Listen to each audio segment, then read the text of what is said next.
अस्सलामुअलैकुम नाजरीन, जी आयानू हरकत आओ पखैर रागले अख्तर मुबारक शाह, ईद मुबारक आप सबको। टैलेंट न्यूज़ की जानिब से आज के इस खुसूसी प्रोग्राम के अंदर आपकी मेज़बान फ़ाइज़ा बुखारी आपको खुशामदीद कहती है। ये कैसे हो सकता है कि ईद उल अज़हा की खुशियाँ हों और हम आपके साथ ना हों? ये साथ बिल्कुल अधूरा सा मालूम होता है। यकीनन इस वक्त तमाम लोग जो हैं वो कुर्बानी कर चुके होंगे और कुछ लोग प्लानिंग कर रहे होंगे कि आया अब गोश्त को किस तरह से तकसीम किया जाए। तो वहीं आपका और हमारा साथ भी तो बहुत ज़रूरी है और हम ये चाहेंगे कि आपकी इन ईद की खुशियों को दोबारा करने के लिए हम आपके साथ रहें।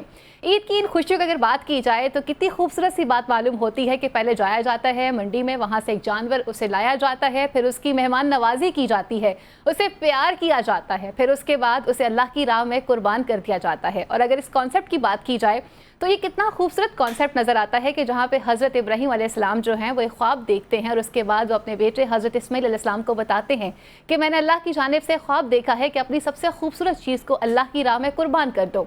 और कितना खूबसूरत वो नज़र आता है कि जहाँ एक बाप जो है अपने बेटे को अपनी ख्वाब बताता है तो वहीं एक बेटा जो है वो अल्लाह ताला के हुक्म के सामने इताअत करता हुआ नज़र आता है। तो हमें कुर्बानी बहुत कुछ सिखाती है। ये भी सिखाती है कि हमें इन खुशियों में अपने साथ उन लोगों को भी शामिल करना है जो लोग पूरा साल इन खुशियों से बहुत दूर रहते हैं, उनकी पहुंच से दूर रहती हैं। ये गोश्त का जो हिस्सा है ये सिर्फ अपने लिए नहीं रखना बल्कि उन तमाम लोगों तक पहुंचाना है। आज ईद का दिन है, हमारा और आपका साथ है, लेकिन स्टूडियो में मेरे साथ बहुत प्यारे प्यारे मेहमान भी तशरीफ़ रखते हैं। अगर पहले मेहमान की बात की जाए तो सबसे बड़ी ऑनर की बात यह है कि हमारी इंडस्ट्री का बहुत बड़ा नाम अगर कहा जाए तो आप अपने अंदर ही एक अपने साथ एक इंस्टीट्यूट रखते हैं जिनसे लोग बहुत कुछ सीखते हैं। प्राइड ऑफ परफॉर्मेंस भी आपको मिल चुका है और कई ड्रामों में आपने काम किया, कई फिल्मों में आपने काम किया। आपके बहुत से प्रोजेक्ट्स ऐसे हैं कि जिन्हें आज भी अगर बारहा दफ़ा देखा जाए तो हम उनसे बहुत कुछ सीखते हैं। हमारे साथ मौजूद हैं राशिद महमूद साहब, आपको ईद मुबारक, आपको खुशामदीद कहती हूँ। इनके साथ तशरीफ़ रखते हैं जी मेरे साथ, आपने अक्सर इनको रमज़ान ट्रांसमिशन में भी देखा है और इसके अलावा डिफरेंट टीवी चैनल्स में भी आपने इनको देखा है। हरदिल अजीज़ हैं और अगर इनकी सबसे खूबसूरत बात अगर इनके हवाले से बात की जाए तो ये जहाँ जाते हैं उस महफिल को अपना बना लेते हैं। हमारे साथ मौजूद है पाकिस्तान पीपल्स पार्टी के सीनियर रहनुमा बैरिस्टर आमिर साहब, आपको भी ईद मुबारक और खुशामदीद कहती हूँ। और इसके बाद जो शख्सियत तशरीफ़ रखती हैं, हम डेली बेसिस पे प्रोग्राम में आपके साथ होते हैं, लेकिन आज हम कोई सियासत पे बात नहीं कर रहे। आज हम जानेंगे कि छोटी ईद की तरह ये बड़ी ईद किस तरह से बनाते हैं। आज़म चौधरी साहब, ईद मुबारक, अस्सलाम वालेकुम, आपको खुशामदीद। राशिद साहब, आपसे पहले जानना चाहूँगी सर, अगर हम ईद की खुशियों की बात करते हैं तो आज की अगर हम ईद को देखें और अगर हम पहले की ईद से अगर से कंपेयर करके देखें तो आपको क्या डिफरेंस नज़र आता है कि पहले जो ऐसा था वो अगर ऐसा होता, अगर आज भी उसी तरह से कंटिन्यू होता तो ईद की खुशियाँ किस तरह से होती? आप बेटा मुझे इजाज़त दोगी कि आपके सवाल के जवाब से पहले कुछ दो चार बातें मैं अपने जो हमें देख रहे हैं इस चैनल के हवाले से तमाम उम्मत मुस्लिमा को, पर्टिकुलरली मेरे अब्रॉड के पाकिस्तानियों को और मेरे हमवतनों को, इन सब को हज और ईद की बहुत बहुत मुबारकबाद।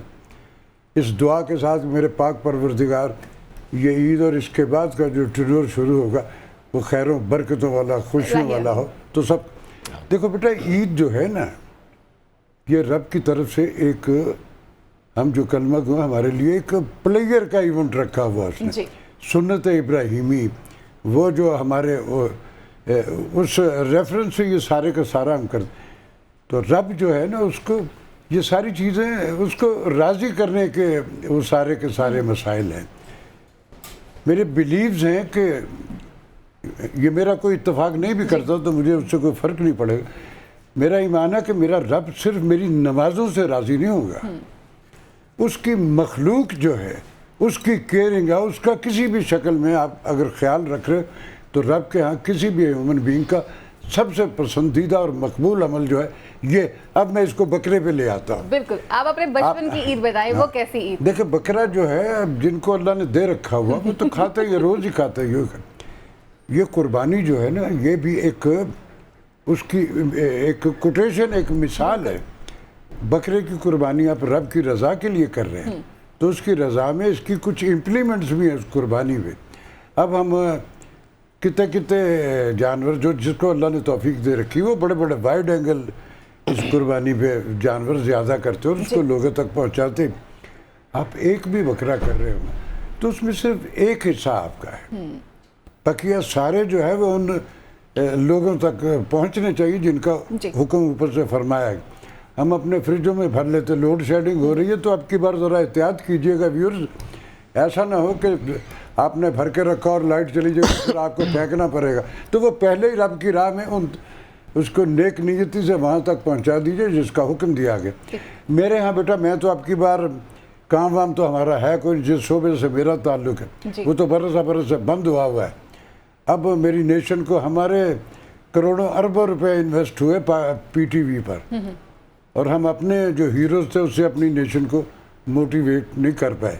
अब तुर्की के ड्रामे होते हैं, कभी अर्तुगरुल गाजी, कभी नसीम हिजाजी, दुनिया के हर खिते में होते हैं, उनका नाम कुछ और होता है। हम अपनी हिस्ट्री को भी एक फिक्शन और अपनी ख्वाहिशें डाल के करते हैं। जी आमिर साहब, आप मुझे बताइएगा कि ये तमाम तर बातें तो साथ साथ चलती रहेंगी, लेकिन आज हमारी ऑडियंस जो है वो ये भी जानना चाहती है कि आप अपनी किस ईद को सबसे ज़्यादा एंजॉय करते थे? बचपन की ईद में ज़्यादा मज़ा आता था या बड़े हो के ज़्यादा मज़ा आता है? कि आप दोनों ईदों को किस तरह से देखते हैं?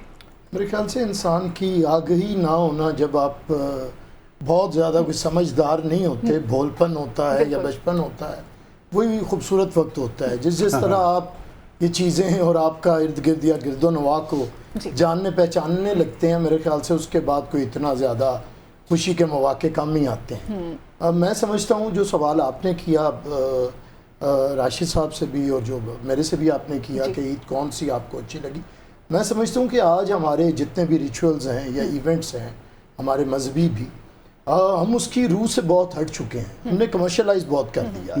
हम भी जब छोटे थे तो था, ये कुर्बानी थी, लेकिन ये चीज़ें नहीं थी जितना आज कमर्शलाइज। आप देखें, हम तो अपने पुराने इलाके में, मोहल्ले में, समनाबाद रहते हैं, तो लोग जब जानवर लाते हैं ना तो लाइट्स लगा के 8-10 दिन उनकी नुमाइश होती है, सारे बाहर बैठ जाते हैं। ऐसे ही और जिस दिन ज़िबा होता है उस दिन कुंडियाँ लग जाती हैं और बाहर कोई फ़कीर आता है तो फिर उसे छिछड़े दिए जाते हैं। हमने इन चीज़ों से जो सीखा और हमने बेहतर किया कि दहाइयों से हम जितने भी जानवर कुर्बान करते हैं वो हम लोग बाहर ही खाना पकाते हैं, क्योंकि बेचारा गरीब आदमी को गोश्त दे देंगे, वो घी कहाँ से लाएगा, वो मसाले कहाँ से लाएगा। आजकल तो मुसलमान अब सब्ज़ी जितनी महंगी हो जाएगी, ये टमाटर और सारी चीज़ें, तो हमने ये करते हैं कि हम वहाँ पे पकवाई करवाते हैं बेहतरीन। और क्योंकि अल्लाह ताला, अदल तो ये है कि इसके 3 हिस्से हों, लेकिन अल्लाह ताला सूरह नहल में कहता है कि मेरा अम्र ये है कि अदल को एहसान के साथ करूँ। एहसान ये है कि मैं अपना हिस्सा भी किसी को दूँ, उसे जिसने कभी नहीं खाया। तो हम अपना सारा, हमारे घर में लोग जानते हैं, एक दाइयों से सिलसिला है, हम बाहर खिलाते हैं सबको और अपने घर हम कोई एक गोश्त की बोटी नहीं लेके जाते। तो मैं समझता हूँ कि इसे कमर्शलाइजेशन से ज़रा हटाएं, इसे इसकी असल जो इसकी रूह है उसकी तरफ लेके जाएं। रूह इसकी जो ये है कि खुदा ने जनाब इब्राहिम को कहा था कि अपनी सबसे अजीज़ शय कुर्बान करें। बेटे का तो नहीं कहा था, कहा तो था अजीज़ शय। तो हमसे भी वो यही तकाजा करता है कि अगर सबसे अजीज़ मेरी मैं है तो मुझे वो कुर्बान करनी है, सबसे अजीज़ मेरा मालो रुतबा है तो मुझे वो कुर्बान करना है। जो भी अजीज़ है उसकी कुर्बानी करें। ठीक है, 35, 40, 60, 70 हज़ार का बकरा अगर हमें अजीज़ है तो फिर इसकी भी कुर्बानी। आज़म साहब, मैं आपसे भी अगेन यही सवाल पूछना चाहूँगी कि अगर हम कंपैरिजन करके देखते हैं, जानवर ख़रीदने का ज़्यादा मज़ा आता है अब बच्चों के साथ जाकर? जब खुद बच्चे हुआ करते थे तो जानवर को घर लाना, उसे सजाना, डेकोरेट करना और फिर अपने गली मोहल्ले में लेकर घूमना, वो टाइम ज़्यादा याद आता है? वो ईद मज़े की थी या आज की ईद को कैसे देखते हैं आप? बिस्मिल्लाहिर्रहमानिर्रहीम। बहुत शुक्रिया फ़ाज़ा। सबसे पहले तो तमाम उम्मत मुसलमान को और पाकिस्तानियों को मेरी जानब से ईद मुबारक, ईद की खुशियाँ मुबारक।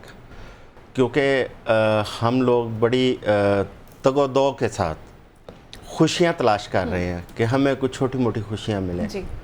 ईद से 2 दिन पहले हमें उम्मीद थी कि शायद हमारी क्रिकेट टीम कोई मैच जीतेगी तो हमें उसमें खुशियाँ मिलेंगी।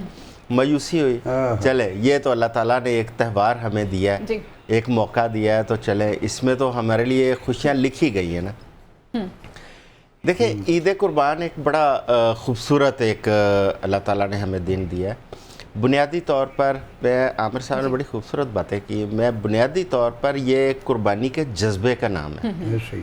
इसके अंदर वो सारा कुछ पनाह है जो आप कुर्बानी के एक जज्बे के अंदर होना चाहिए।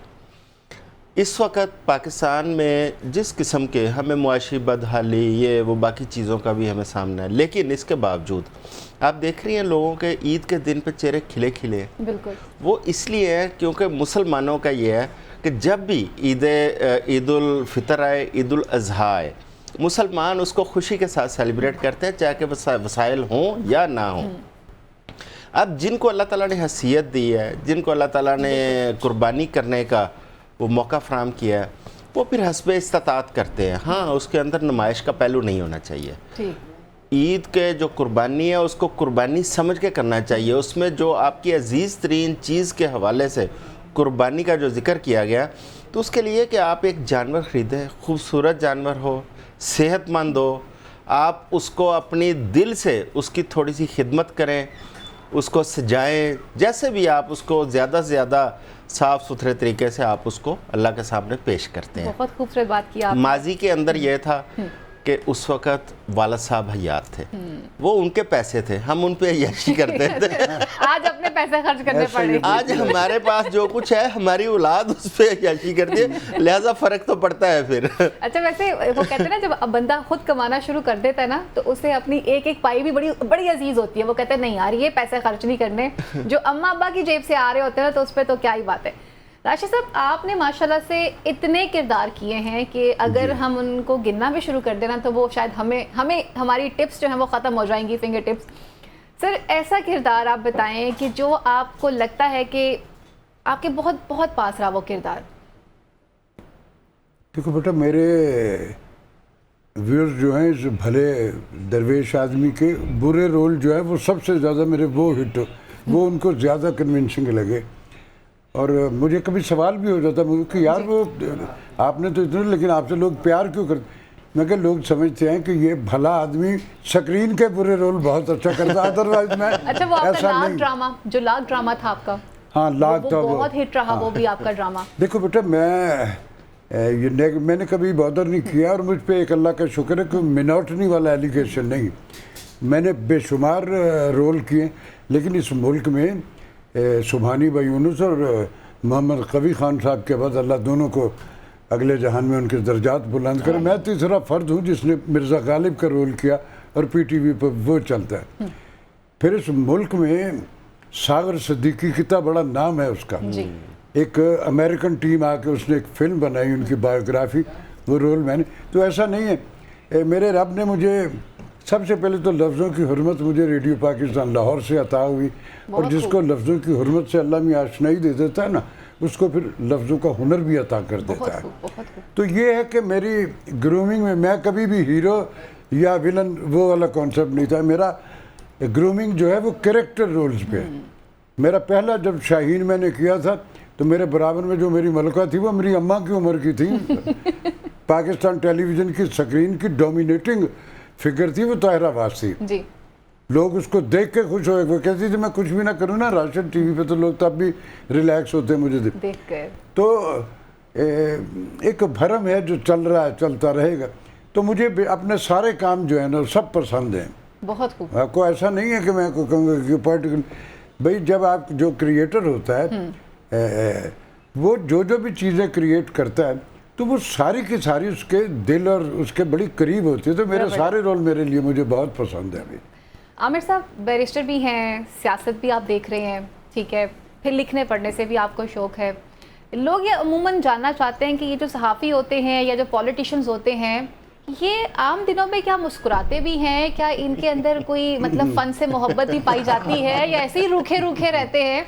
तो आप मेरे नाज़रीन को ये बताइए कि भाई आप किस तरह से आर्ट को पसंद करते हैं और फारिग औकात में क्या करते हैं? मतलब मौसीकी को सुना जाता है, फिल्म्स देखी जाती हैं, या किन लोगों को पसंद करते हैं? देखिए, मेरे ख्याल से वो कहते हैं ना, ज़िंदगी जिंदा दिली का नाम है, मुर्दा दिल खाक जिया कहते हैं। तो मैं समझता हूँ कि सब इंसान जब भी सारी चीज़ों के साथ अगर उसकी ना हो रग़बत तो बड़ा मुश्किल होता है। और वैसे भी ये चीज़ें, आर्ट है जो आपका कल्चर है, ये तो बड़ी खूबसूरत, ये इंसान को एक आपकी तस्कीन के लिए बड़ी ज़रूरी चीज़ें हैं। और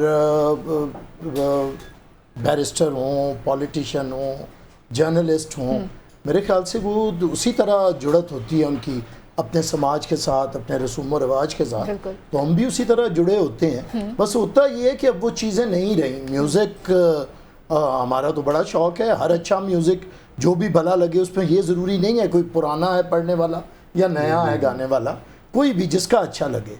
अभी मतलब जैसे राशिद साहब फरमा रहे थे ना कि जैसे वो वाकई उनकी आवाज़ को, हरूफ को एहतराम देना, हर्फ को कैसे अदा करना है, ये बहुत बड़ा फ़न की बात मतलब है। जो सही मानों में मौसीकी को जानता है, उसका हक अदा करना जानता है, बिल्कुल, तो आपके कानों को भी भला लगता है। हर्फ देखिए, एक हर्फ के अंदर अपनी मौसीकी है और एक फिर गुलूकार की ज़ुबान में मौसीकी है, तो इन दोनों को करना। लेकिन वो हालात है ना, कहते हैं कि हवस से लुकमा तर खा गई लहजे का जलाल, वाह वाह, अब किसी हर्फ को हुर्मत नहीं मिलने वाली। वाह, तो ये जब हवस से लुकमा तर ख़त्म होगी ना, तो फिर वो लहजे का जलाल आता है। तो वो कोई फिर गाए या पढ़े तो वही खूबसूरत लगता है। तो मैं समझता हूँ कि मैं तो किसी भी लहजे के अंदर जब जलाल आए और जो जिसके अंदर वो बात हो तो वो बड़ी अच्छी लगती है। राशिद साहब ने देखे अपनी सारी ज़िंदगी फ़न को दी है, इन्हें पता है अदायगी पंजाबी फिल्म में विलन के किरदार से लेके और उर्दू की अदायगी तक का पता है। तो मैं यही समझता हूँ कि ये पहले हमारे समाज में, हमारे कल्चर में ये चीज़ें सिखाई जाती थी। बिल्कुल। अब तो कई दफ़ा वो पूछना पड़ता है कि जो गाया जा रहा है ये गाना है और जो गा रहा है ये गुलूकार है। तो बस ऐसी चीज़ें हैं जी। अच्छा जी, आज़म चौधरी साहब, क्या सहाफ़ी सिर्फ और सिर्फ ख़बरें बनाने तक ही महदूद रहता है? माशाल्लाह से आप ब्यूरो चीफ भी हैं, तो मतलब ईद वाले दिन कैसा होता है, या ईद के अलावा भी नॉर्मल डेज़ में आप किस तरह से टाइम स्पेंड कर रहे होते हैं? क्योंकि लोगों को अगेन वही लगता है कि जो सियासत में हैं या जो सहाफ़त से मुंसलिक लोग हैं, शायद ये हंसते भी बड़ी मुश्किल से होंगे। आप मुझे छेड़े ना, ये जो आपने कहा ना कि सहाफ़ी सिर्फ खबरें बनाने तक महदूद, पिछले 2 साल से सहाफ़ी खुद खबरें बन रहे हैं इस मुल्क में। आपने देखा कितनी खबरें बनी हैं। बहुत। तो लिहाजा सहाफ़ी भी इंसान है, सहाफ़ी के अंदर भी वही दिल पाया जाता है, वही जज्बात पाए जाते हैं। लेकिन आजकल पाकिस्तान में जिस किस्म के हम हालात से गुजर रहे हैं, अच्छा ये वाकई है कि ये चेहरों के ऊपर एक उदासी सी, एक मायूसी सी आपको नज़र आती है। उसकी वजह कुछ हमारे मुआशी हालात भी हैं, सियासी तो हैं सो हैं। मैं सियासत पे इसलिए बात नहीं करना चाह रहा क्योंकि ये हमारा गैर सियासी एक शो है। बिल्कुल वो हम पॉलिटिकल यहाँ पे हम सियासत आपको बात नहीं वो हम पॉलिटिकल साइंस में कर लेंगे। लेकिन ओवरऑल जो है ना, एक दबाव है हमारे ओवरऑल पूरी कौम के ऊपर दबाव। भी देखें हालिया जो हमारा बजट आया, उस बजट में वैसे तो ईद कुर्बान से पहले इस कौम को कुर्बान किया गया उस बजट के अंदर, तो उस बजट की वजह से भी एक आपको दबाव सा एक महसूस होगा लोगों के ऊपर। सहाफ़ी क्योंकि एक प्राइवेट सेक्टर में काम करते हैं, अब गवर्नमेंट सेक्टर में तनख्वाहें बढ़ जाती हैं, गवर्नमेंट सेक्टर में और भी कुछ मराहत होती हैं, प्राइवेट सेक्टर में वो वाली मराहत नहीं होती। अगर आप कुछ टैक्सेशन बढ़ा रहे हैं, कोई आप अखराजात बढ़ा रहे हैं, तो कोई ऐसा निज़ाम भी हो कि स्टेट जो है वो प्राइवेट सेक्टर को भी उसी तरह अकोमोडेट करे, एंटरटेन करे, ताकि सहाफ़ी, सिर्फ सहाफ़ी नहीं, प्राइवेट सेक्टर के बाकी भी तमाम लोग, उनको भी उसी तरह की कोई एहसास हो कि जो गवर्नमेंट सेक्टर के लोगों को होता है। बिल्कुल। तो ये एक मुआशी खुशहाली जो है ना, ये भी इंसान के चेहरे से यहाँ होती है। मुआशी बदहाली के असरात भी आपके चेहरे पे आते हैं। अच्छा जी, अब मैं आप लोगों से कुछ ऐसे सवाल पूछूंगी जो बिल्कुल ही गैर सियासी हैं, और अब आप लोगों ने उनके उसी तरह से जवाब भी देने हैं। राशिद साहब, शुरुआत में आपसे करूंगी। बिस्मिल्लाह जी। बेगम से कितना डरते हैं, ये सच सच बताइएगा नाजरीन को, और ये भी बताइएगा कि आप सीधा मतलब कुर्बानी करके हमारे सेट पे ही तशरीफ़ लेकर आ रहे हैं, तो घर में कुकिंग में कितनी हेल्प की जाती है अपनी खातून खाना की?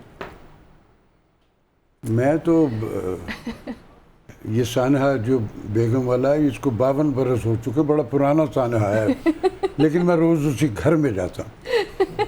मेरी ये देखो, जिस शोबे में मैं रहा हूँ, सारी ज़िंदगी हमारी उर्दू और अंग्रेज़ी के सफ़र में गुजरी है। अपने घर में बहुत कम रहे, लेकिन जब भी 3 बजे गया हूँ तो तब भी उसी घर में गया हूँ आज तक।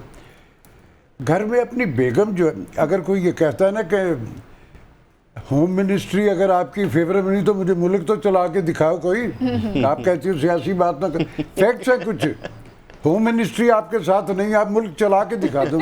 तो मेरी होम मिनिस्ट्री, जब मैं उसकी बात नहीं मानूंगा तो मेरा घर कैसे चल? तो मेरी बेगम कि हर बात जो होती है वो हर वक्त सही होती है। वाह। तो अगर कहीं कोई थोड़ी सी होती भी है तो हम कहते कि नहीं आप ठीक कह रहे। अच्छा, जिस टाइम पे आपने मतलब माशाल्लाह से पीटीवी में काम किया, वो एक ऐसा टाइम था कि जहां लोग एक फनकार के पीछे पागल हो जाते थे, आपके बड़े क्रेजी किस्म के भी आपके फैंस हुआ करते थे। तो अमूमन घर में कभी इस बात पे होती थी लड़ाई की कोई बेशुमार अटैक हुए, मैं नाम नहीं लूँगा, बेशुमार मेरे सफ़र में बेशुमार अटैक हुए, लेकिन उससे एक सान है नहीं मुझे उसके बाद मज़ीद मुझ में हिम्मत ही नहीं रही किसी और तरह की, और मैं आज भी उसी जगह पे हूँ, उसी तरह हूँ। बैरिस्टर साहब, घर के कामों में मदद करने में आप कितना बिलीव रखते हैं और आप क्या समझते हैं कि कामयाब ज़िंदगी गुजारने के लिए, चाहे आप बैरिस्टर हैं, चाहे आप पॉलिटिशियन हैं, इवन तो आप प्राइम मिनिस्टर हैं, घर की प्राइम मिनिस्टर तो कोई और ही है। देखिए, मैं समझता हूँ कि ये नहीं कि घर को चलाने के लिए या कामयाबी के लिए, वैसे भी जब मैं बाहर पढ़ने गया हूँ तो यहाँ पे तो शायद इतनी चीज़ें उस तरह नहीं थी, लेकिन वहाँ पे सब कुछ करना पड़ता है। तो वहाँ पे हमने सब कुछ सीखा है, कुकिंग भी सीखी है, और कुकिंग में वीक में कभी 1-2 दफ़ा कर भी लेता हूँ। ज़बरदस्त, क्या अच्छा बना लेते हैं? जी, मैं देसी मुर्ग बड़ा अच्छा बनाता हूँ। आजम साहब, हम प्रोग्राम के बाद देसी मुर्ग खाने जा रहे हैं। मटन बड़ा अच्छा बनाता हूँ, कीमा अच्छा बनाता हूँ, तो ऐसी चीज़ें अच्छी। ये जब बाहर आप रहें हॉस्टल लाइफ में तो सारी चीज़ें आती हैं। बिल्कुल। तो मैं समझता हूँ कि इंसान को सारे काम, मेरे अच्छे काम किसी के लिए मखसूस नहीं है कि ये फलां का काम है, ये फलां का काम है। और दुनिया भर में जो शेफ हैं ज़्यादा, वो ज़्यादा मेल हैं, चाहे वो आप कहीं पे भी जाएं, ज़्यादा मेल खाना पकाए उस पे टेस्ट ज़्यादा है, टेस्ट ज़्यादा होता है। खातून के तो इसलिए मैं समझता हूँ कि वैसे भी कोई काम आप कर सकते हैं तो आपको करना चाहिए, और जो काम आप नहीं कर सकते वो आपको नहीं करना चाहिए। पाकिस्तान के अंदर मसला भी ये है कि जो जिसका काम है वो वही नहीं करता और जो जिसका काम नहीं है वो करना चाहता है। यही हम कर लें। कॉन्स्टिट्यूशन में एज अ बैरिस्टर कानून के एक तालिब इल्म के तौर पे भी कहूँगा कि हमारा ट्राइकोटमी ऑफ पावर है कॉन्स्टिट्यूशन में, तो हर एक का अपना अपना एक रोल है, तो हर बंदा अपने रोल में रहे तो ये अच्छा है। और अगर उसे दूसरा काम अच्छा आता है तो फिर वो वैसे करे, लेकिन किसी के इख्तियारात सलब ना करे, उसे असिस्ट करे, उसकी मदद करे। तो इसी तरह हम एज ए नेशन भी आगे बढ़ेंगे। तो मैं समझता हूँ कि हर काम जो आप कर सकते हैं आपको करना चाहिए। ठीक है, सर यहाँ पे लेते हैं ब्रेक। आपने जाना कहीं नहीं, क्योंकि अभी आजम चौधरी साहब से भी काफ़ी खतरनाक सवालात होने वाले हैं। पैनल में हमारे साथ जो गेस्ट बैठे हुए हैं ना जी, ये आज पहले दिन हमारे हाथ आगे हैं, लेकिन सवालात हमारी मर्जी के होंगे और जवाबात आप ज़रूर इंजॉय करेंगे, लेकिन इस ब्रेक के बाद।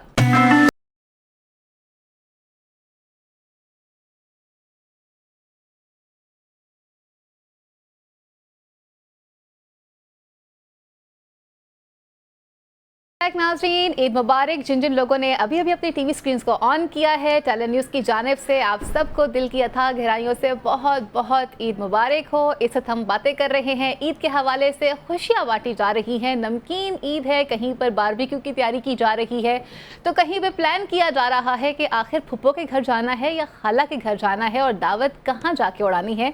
एक दावत का सिलसिला यहाँ हमारे पास ही मौजूद है। आदम साहब, ब्रेक में जाने से पहले हम बात कर रहे थे कि वो कहते हैं ना कि बॉस इज़ ऑलवेज राइट, तो होम मिनिस्ट्री भी हमेशा राइट ही होती है। सच सच बताइए, घर में कितनी मदद की जाती है? वो किसी ने किसी से पूछना तुम्हारी कामयाब ज़िंदगी का राज क्या है, उसने कहा मैं बेगम के कहने से पहले ही सब कुछ कर देता हूँ। तो आप क्या कुछ करते हैं घर में? भाई मैं कुछ भी नहीं करता। मैं बड़ा निकम्मा हूँ। मैं सिर्फ खाता पीता हूँ और सो जाता हूँ। जो हमारी एक साफ़ी की ज़िंदगी। देखें, मियाँ बीवी का जो रिश्ता है ना, ये इसके अंदर, ये आप बात कर रही थी ना, डरते हैं, खौफ है। जिस घर के अंदर खौफ के साथ मियाँ बीवी ज़िंदगी गुजारेंगे ना, वो घर नहीं चलता। नहीं, वो डर नहीं होता, वो तो घर चलता है, घर चलता है, कम्युनिकेटिव होते हैं जो इन बिटवीन, घर चलते हैं दो तरफा एतमाद से और दो तरफा सच्चाई से।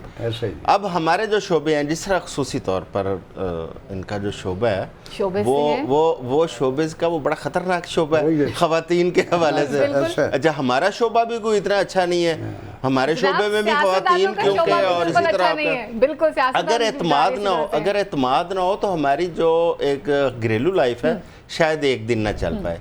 तो लिहाजा हमारी जो बीवी हैं वो इस चीज़ का एहसास करती हैं, वो एतमाद और सच्चाई के साथ ये रिश्ते फिर चलते हैं।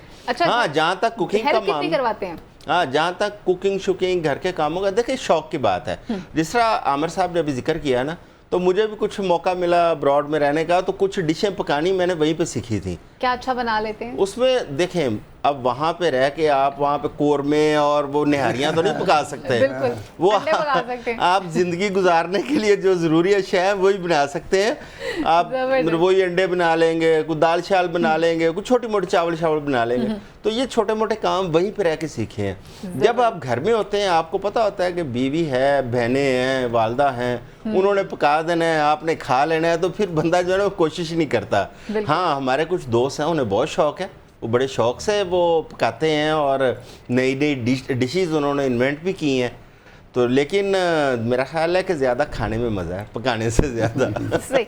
अच्छा जी, अब हम आते हैं आपकी फेवरेट डिश की तरफ, क्योंकि नमकीन ईद है और जहाँ पे गोश्त की बात की जा रही है। राशिद साहब, सबसे एहतमाम किस चीज़ का किया जाता है कि जैसे ही कुर्बानी होती है, कलेजी तो होती है, लेकिन उसके बाद कौन सी ऐसी मेन डिश है कि जो फ़ौरी तौर पे बेगम को पता होता है कि भाई अब ये तो लाजमन पकनी है, या आप कह देते हैं? सबसे पहले जो है ना वो पुलाव पे तवज्जो होगी।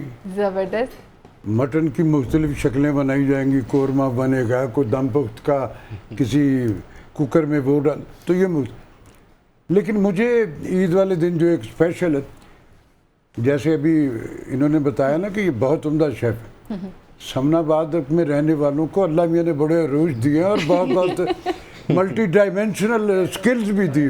मैं इस कदर आला शेफ हूँ, चाइनीज सारी डिशेस बना लेता हूँ, मैं कॉन्टिनेंटल सारी डिशेस बना लेता हूँ, मैं सिंधी बिरयानी इस कदर बनाता हूँ कि मेरे सिंधी दोस्त कितों सीखी हूँ, मैं कहता ताड़े करूँ।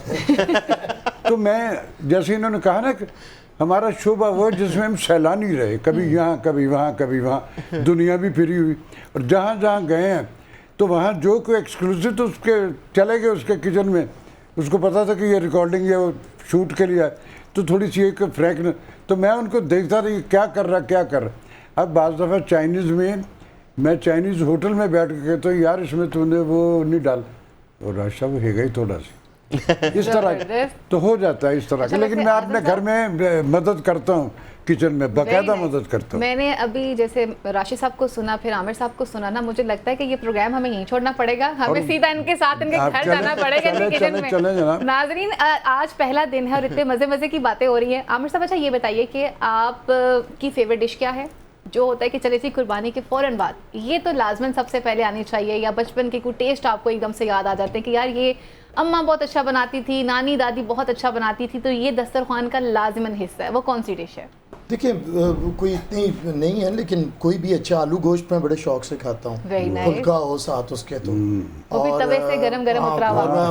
मैं वैसे सबसे ज़्यादा देसी मुर्ग पसंद करता हूँ, वो किसी तरह भी बना हो। लेकिन ये है फॉर्चुनेटली या अनफॉर्चुनेटली मैंने ज़िंदगी में आज तक कुर्बानी का गोश्त नहीं खाया है, ये शुरू से पर नहीं खाया है, मुझे है नहीं।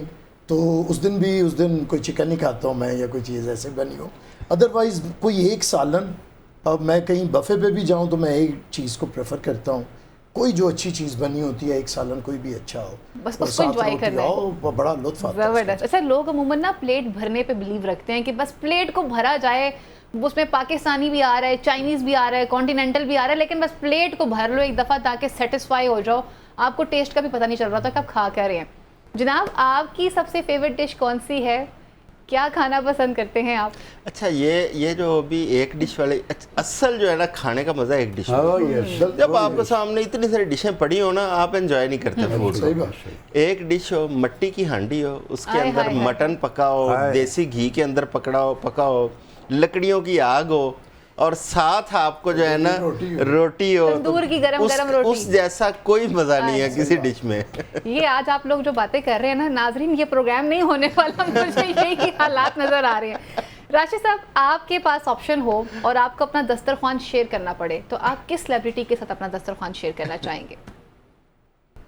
कश्मीरी फैमिली से हूँ, कश्मीरी जो कम्युनिटी है ना, अब्बा की अगर इनकम 1 लाख रुपए है ना महीने की, तो 80,000 की रोटी खाते हैं वो।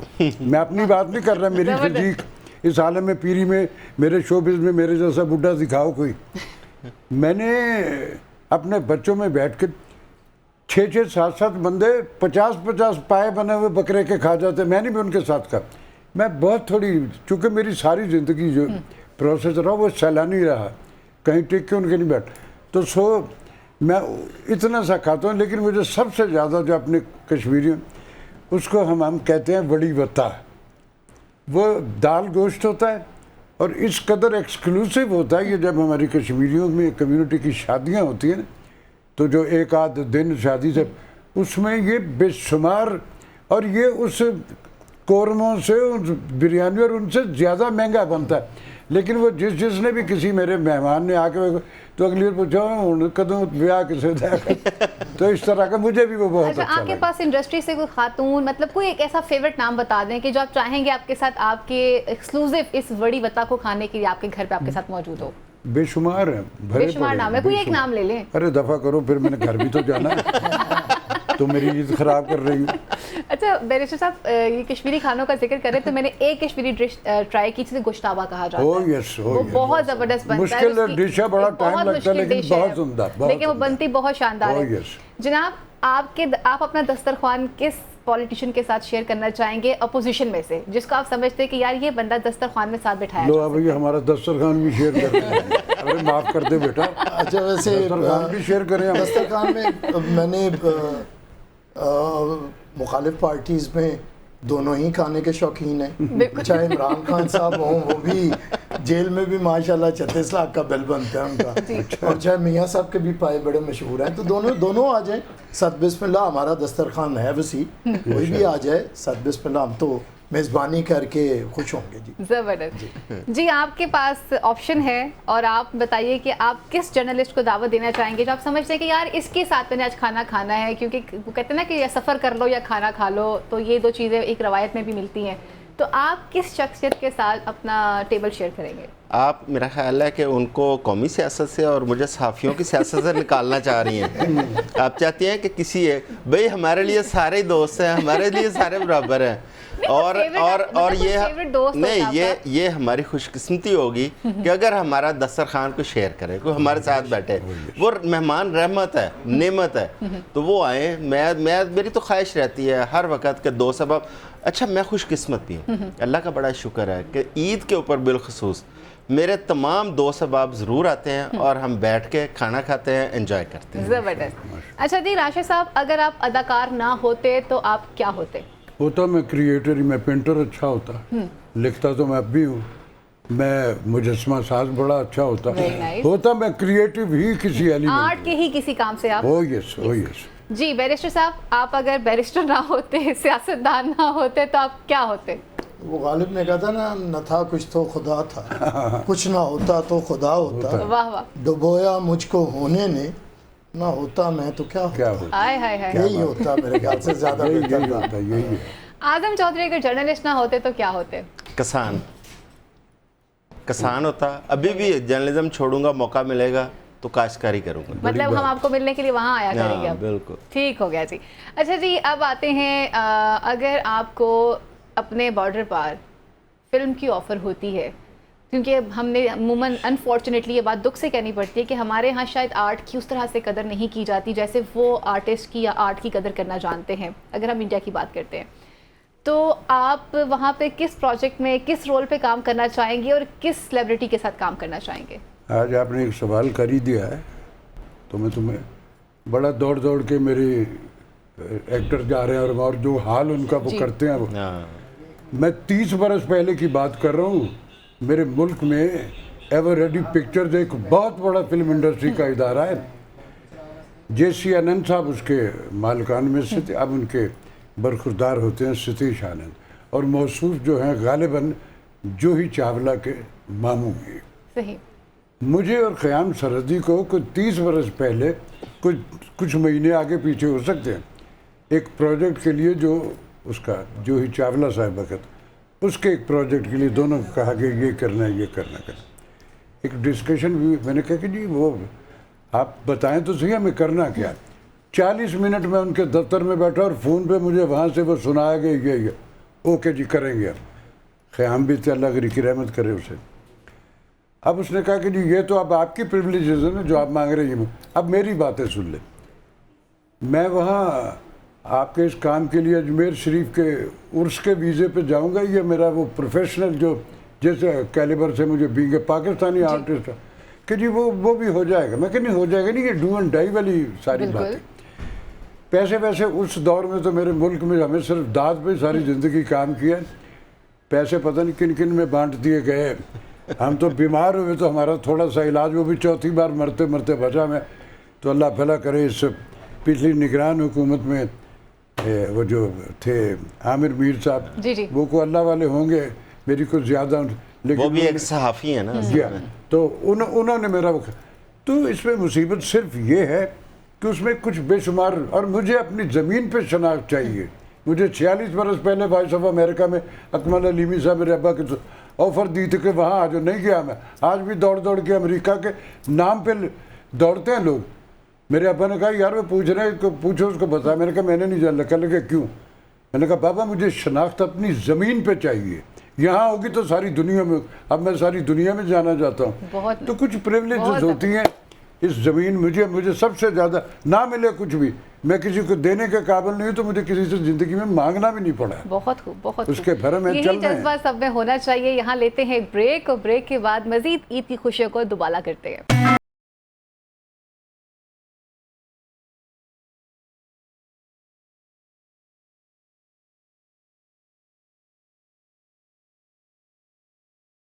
जी वेलकम बैक नाज़रीन, आपको खुशामदीद कहते हैं आज के इस ईद का खुसूसी प्रोग्राम में। सब देखने वालों को बहुत बहुत ईद मुबारक हो।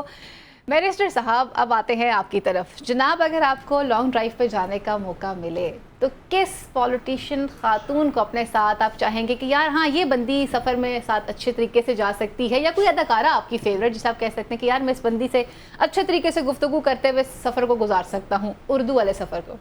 चलें, मैं तो अब जिसके बारे में कह दूं अगर वो जाने पे तैयार ना हो तो फिर बड़ी नहीं, आप अपनी ख्वाहिश का ये तो कोई एक तरफा मामला तो नहीं है।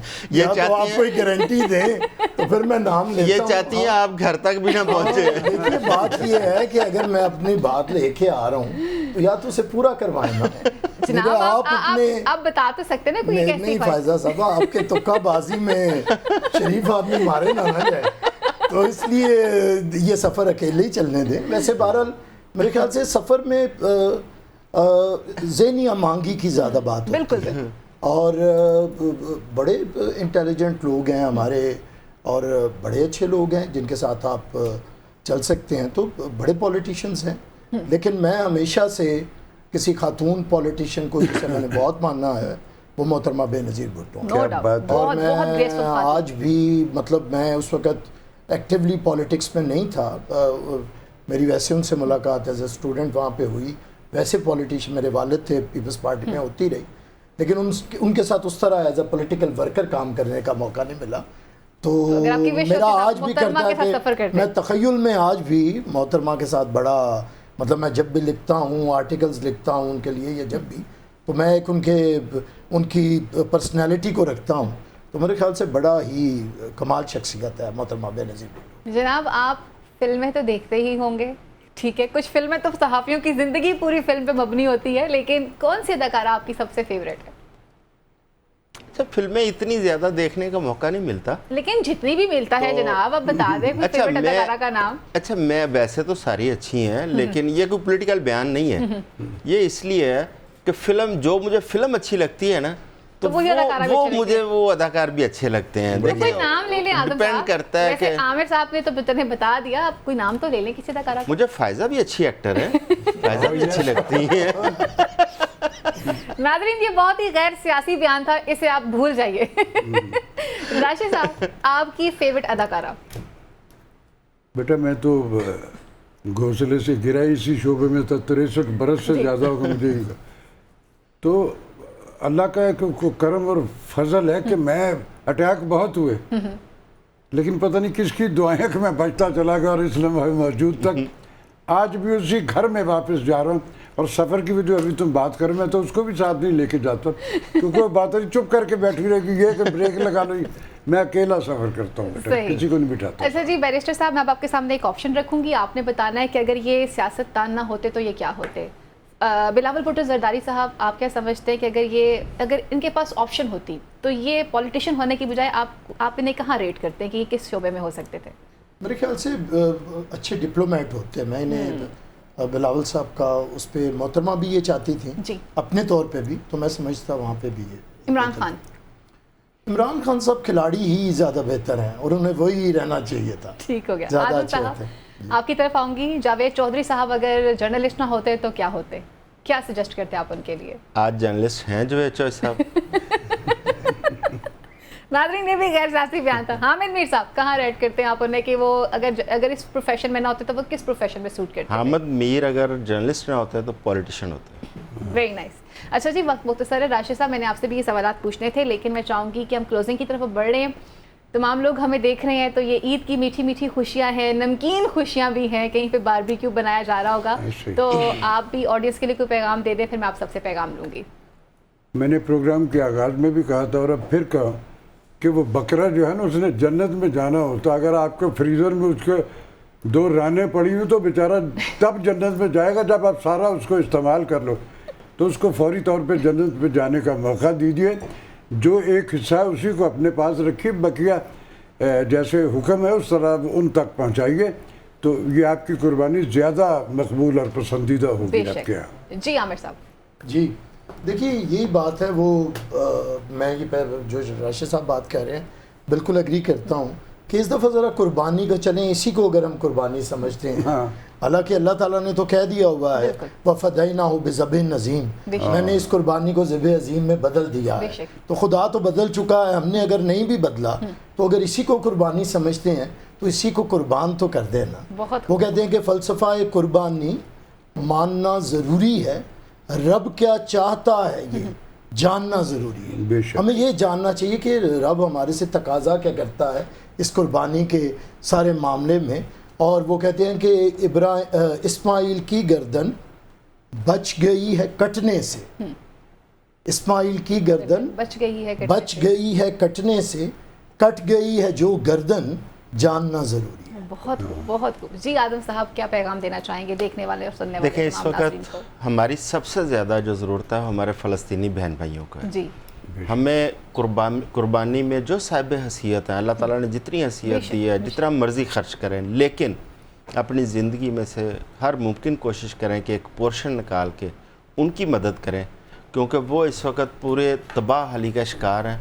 हम यहाँ पे जानवरों को कुर्बान कर रहे हैं और खुशियाँ मना रहे हैं।